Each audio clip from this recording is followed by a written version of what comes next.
दोस्तों यहाँ पे मैं जुड़ चुका हूँ अन्नू खान जी के साथ, जो कि नेफोमा के अध्यक्ष हैं। नेफोमा एक ऐसी ऑर्गेनाइजेशन जो कि 2011 में फाउंड की गई जनमानस के हितों के लिए। जैसा कि आप सभी जानते हैं, बहुत सारे बिल्डर्स ने कुछ ऐसे फ्लैट्स बेचे जिनको कभी भी आवाम तक नहीं उनको रिसीव हो पाए। तो उसी के लिए थोड़ा सा हम जानना चाहेंगे कि सर, स्वागत है आपका। नमस्कार। सर, हम ये जानना चाहते हैं कि नेफोमा जो है वो लोगों तक एक क्लियर मैसेज की वो एक कौन सी ऑर्गेनाइजेशन है, उसका क्या पर्पस है, तो आप जरा हमें बताइए। देखिए, मैं आपको ले जाऊंगा 14 साल पहले, जी। जब यहाँ पर जिस जगह बैठे हुए हैं नोएडा एक्सटेंशन में, इस जगह खेत हुआ करते थे। अच्छा। और कोई आज आप इतना देखते हैं कि यहाँ पर इतना शोरगुल है, ट्रैफिक जाम लगता है, एक एक घंटा लोग ट्रैफिक में फंसे रहते हैं। उस समय कोई रोड भी यहाँ पर नहीं थे, और एक सिंगल रोड कच्चा हुआ करता था, ताज हाईवे नहीं बना हुआ था। ताज हाईवे के लिए बल्कि जाने के लिए भी रास्ता नहीं था। वहाँ कोई पैदल भी नहीं जा सकता था, साइकिल से भी नहीं जा सकता था। खेत अच्छा। थे, ओहो। खेत थे। उस जी। समय की हम आपसे बात कर रहे हैं। तो यहाँ पर क्या था कि सारे किसान की ज़मीन थी, और 2009 में मायावती, जो यहाँ की चीफ मिनिस्टर थी, उन्होंने इमरजेंसी क्लॉज लगाकर यहाँ पर ज़मीन को एक्वायर किया। और उसको एक्वायर करने के बाद उसको बिल्डर को बुला के दिया कि यहाँ पर एक सिटी बनाई जाए।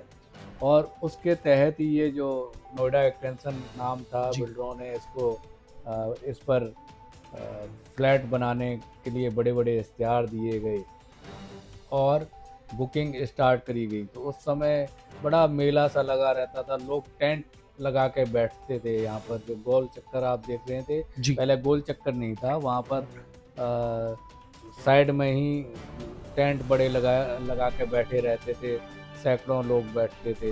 तो बुकिंग स्टार्ट करी। हमने भी आपको उसी ये बताना चाहते हैं कि हमने भी यहाँ पर एक फ्लैट बुक किया था। अच्छा। एक फ्लैट बुक किया था। तो जब ये 2011 में किसान जो थे वो चले गए इलाहाबाद हाई कोर्ट में कि हमारी ज़मीन को वापस किया जाए। तो जब वो ज़मीन के लिए वापस चले गए, तो दिन भर टीवी पर चलता रहता था कि ये जो फ्लैट हैं वो बसेंगे, नोएडा एक्सटेंशन बसेगा, उजड़ेगा, क्या होगा जो फ्लैट बुक किए हैं। तो ये सब चीज़ें देख के हमको बहुत आहत हुई, और हमने सोचा कि हमने जो एडवांस दिया हुआ है 1 लाख रुपए, शायद हमारे डूब गए। ओह। तो वो वही चीज़ों को देखते हुए दिन भर टीवी पर देखते रहते थे कि अब होगा क्या, हमारे पैसे, जो गाड़ी कमाई है ज़िंदगी की, वो शायद चली जाएगी। तो उसको देखते हुए हम लोग भी यहाँ पर आए, जो इकट्ठे हुए कई लोग थे, किसान धरना प्रदर्शन कर रहे थे, ओबी वैनें लगी हुई थी सारे चैनलों की, क्योंकि दिन भर लाइव जा रहा था टीवी पर। तो हम लोग भी आए, कुछ फ्लैट बायर मिले, वहाँ पर इकट्ठा किए। तो अपने फ्लैट बचाने की जिद थी कि हम अपने फ्लैट कि कैसे अपनी बचाएं, जो एक मेहनत है, क्योंकि वो उसको कैसे बचाएं। तो उस दिन हम लोगों ने भी धरना प्रदर्शन किया, 5-7 लोग इकट्ठे हुए, उसमें मिले। तो एक तरफ किसान धरना प्रदर्शन कर रहे थे, एक तरफ हम आप लोग भी लोग कर रहे धरना थे। प्रदर्शन करने लगे। तो जो ओबी वैन लगी हुई थी, तो पहले तो किसान ही उनके लिए मेन पार्टी थे। जी। तो उस समय न्यूज़ वालों के लिए हम भी एक ज़रिया बने कि हाँ, कोई और भी पीड़ित है यहाँ पर।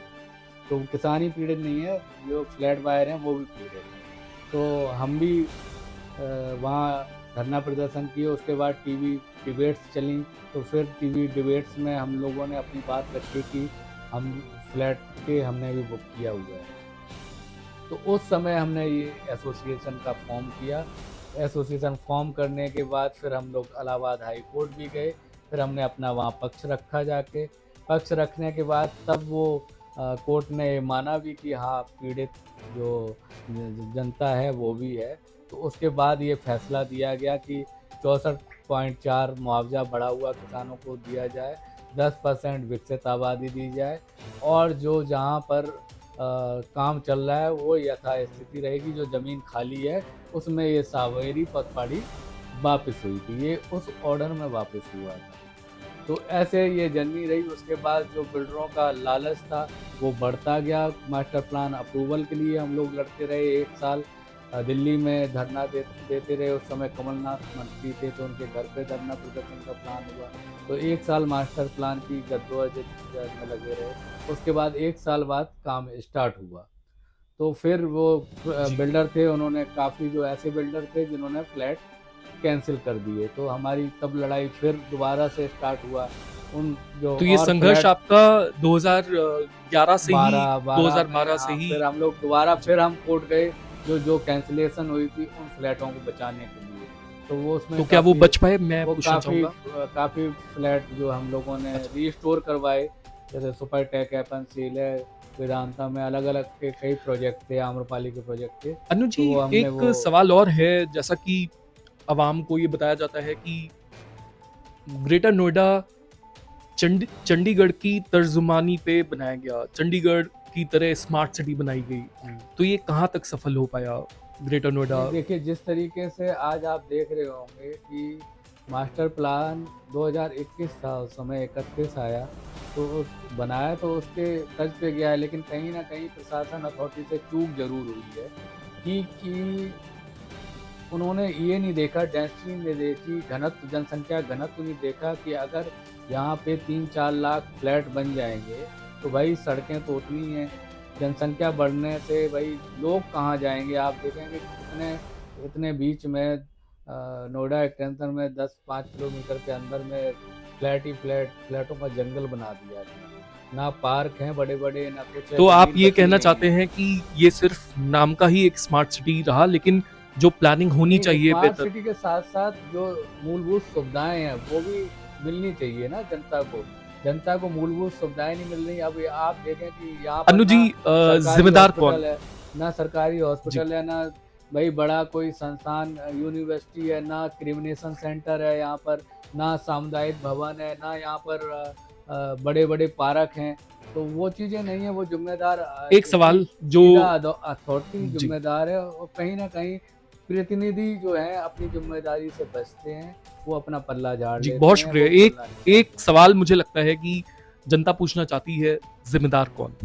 जिम्मेदार तो देखिए जनता के प्रतिनिधि हैं वो है, और अथॉरिटी है। क्योंकि और इन तीनों का जो नेक्सस रहा है, बिल्डर का और अथॉरिटी का गठजोड़ बहुत तगड़ा रहा है, जिसके कारण जो आज भी है हजारों लोग परेशान हैं। आप देखें रजिस्ट्रियाँ नहीं हो रही हैं। मेट्रो का वादा किया गया था। मेट्रो शुरू से 2010-11 से बिल्डरों ने अपने इश्तिहार में दे दे के सब फ्लैट बेच दिए, लेकिन मेट्रो आज तक नहीं आई है। लाखों लोग ऐसा धरना कहा तो प्रदर्शन जा कर रहा रहे हैं। है, क्या वो कागजों पर है? ये तो मुझे आप बताएंगे कि बताते हैं कि बहुत जल्द यहाँ गौर चौक पे मेट्रो आ रही है, जिसको शायद 52 से या कहाँ कहीं से जोड़ा जाएगा। तो उस पर क्या आपका क्या कहना नहीं, है? प्रक्रिया देखो मेट्रो की चल रही है। मेट्रो एक बहुत बड़ी समस्या है। और पिछले वर्ष हम लोग संसद में गए थे, सांसद जी साथ में गए थे, उनके साथ में गए हुए थे। तो हरदीप पुरी जी मंत्री थे, उनसे मिले थे जाके, और वो उनको चिट्ठी भी दिया था। उन्होंने प्लान भेजा भी था, लेकिन वो प्लान किसी कारण से कैंसिल हो गया। अब वो दोबारा से वो फाइल उत्तर प्रदेश सरकार के पास गई थी। उत्तर प्रदेश सरकार ने उसको पास करके दोबारा से कैबिनेट में भेजा है। तो वो फाइल अभी कैबिनेट में है। तो कैबिनेट से अब कितनी जल्दी वो साइन होके आएगी वो देखने वाली बात है। क्योंकि क्या जो हजारों जी। लोग इसमें फंसे हुए जी। हैं वो इम्पोर्टेंट है। उसको देखते हुए कोई ना कोई फैसला सरकार को जल्द से जल्द लेना चाहिए। जी, बहुत शुक्रिया। और एक आखिरी सवाल, क्या 2027 जनवरी ग्रेटर नोएडा की आवाम जनता मेट्रो का सफर कर पाएगी?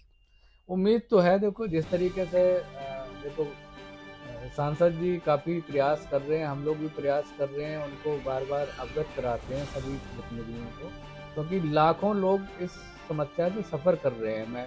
मेट्रो ना होने की वजह से, मेट्रो भी नहीं है, दूसरा यहाँ पे पब्लिक ट्रांसपोर्ट भी नहीं है, बस भी नहीं है। बस पहले चलती थी, वो भी कोरोना में बंद कर दी गई। पीछे सांसद जी से बोला भी था बस चलाने के लिए, लेकिन फिर भी कोई बस का अभी अता पता नहीं है। क्योंकि जब तक मेट्रो नहीं आती है तो बस सेवा ही चालू कर दी जाती। तो लोग, बच्चे हैं, महिलाएं हैं, स्टूडेंट हैं, वो धक्के खाते हैं, क्योंकि 52 में मेट्रो स्टेशन है, वहाँ तक तो ऑटो के धक्के खाते हैं, परेशान होते हैं। आपको ऑटो का हालात तो पता ही है कि कैसे लोग जी, जाते हैं। बहुत शुक्रिया हमारे साथ जुड़ने के लिए, अपना बहुमूल्य समय देने के धन्यवाद। लिए।